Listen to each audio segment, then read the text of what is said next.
foot, les Françaises tournées vers le mondial 2019. L'esprit des Bleus en tête. Corinne Diacre a livré sa première liste de la saison mardi et les choses sérieuses commencent pour l'équipe de France féminine qui, à moins d'un an du mondial 2019 à la maison, pourra s'inspirer de « l'état d'esprit exemplaire des Bleus » sacrés en Russie. C'est une première liste, ça ne veut pas dire que ces joueuses-là resteront avec nous mais, en tout cas, c'est tout le mal que je leur souhaite, a confié l'ancienne internationale en conférence de presse au siège de la Fédération française de football à Paris.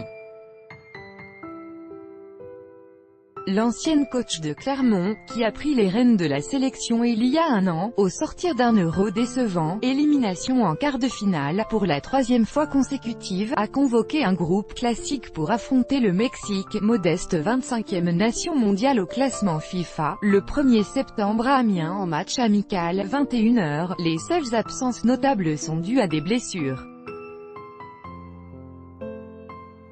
Celle de Valérie Gauvin et Élise Bussaglia profite à Clara Matteo, première convocation, et Kenza Dali, qui n'avait plus été appelée depuis bientôt 2 ans. De nouvelles têtes pourraient apparaître d'ici le 7 juin, date du match d'ouverture du mondial organisé jusqu'au 7 juillet dans 9 villes, Grenoble, Le Havre, Lyon, Montpellier, Nice, Paris, Reims, Rennes, Valenciennes.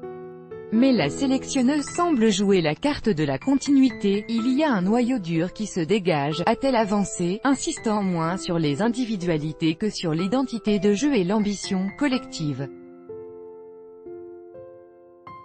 12e femme, on ne va pas loin dans une compétition s'il n'y a pas un état d'esprit, un groupe qui travaille ensemble, qui a envie de faire des efforts les unes pour les autres, a martelé la technicienne, citant en exemple les Bleus de Didier Deschamps qui ont montré la bonne voie cet été, décrochant une seconde étoile mondiale après celle de 1998. La jeune attaquante parisienne Marie-Antoinette Katoto, jugée décevante lors du mondial U20 achevé lundi en demi-finale pour les Bleuettes, a fait les frais de sa démonstration. Avoir du talent, c'est une chose.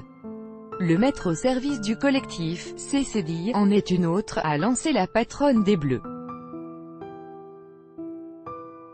Les 10 mois qui viennent serviront à modeler un effectif solidaire et conquérant, à peaufiner les automatismes dans le jeu. L'objectif, ce n'est pas de gagner tous les matchs de préparation cette saison mais c'est d'être prête le 7 juin, de faire quelques essais, d'animation, plus que de système, a affiché Corinne Diacre. Les Bleus, 3e au classement FIFA, lanceront la compétition ce jour-là au Parc des Princes. Leur adversaire sera connu le 8 décembre à l'issue du tirage au sort organisé à la Scène musicale, Boulogne-Billancourt. C'est la première fois qu'un tournoi international majeur de football féminin se tient en France. Pas de quoi effrayer la sélectionneuse tricolore qui s'en est entretenue avec Deschamps, finaliste malheureux de l'Euro 2016 organisé dans l'Hexagone. Il m'a déjà donné quelques pistes sur la gestion d'une compétition à domicile, a-t-elle simplement lâché. La pression ne doit pas être négative, dixit l'ancienne défenseur au 121 sélection. On doit compter sur le public pour faire la 12e femme sur le terrain, a-t-elle conclu.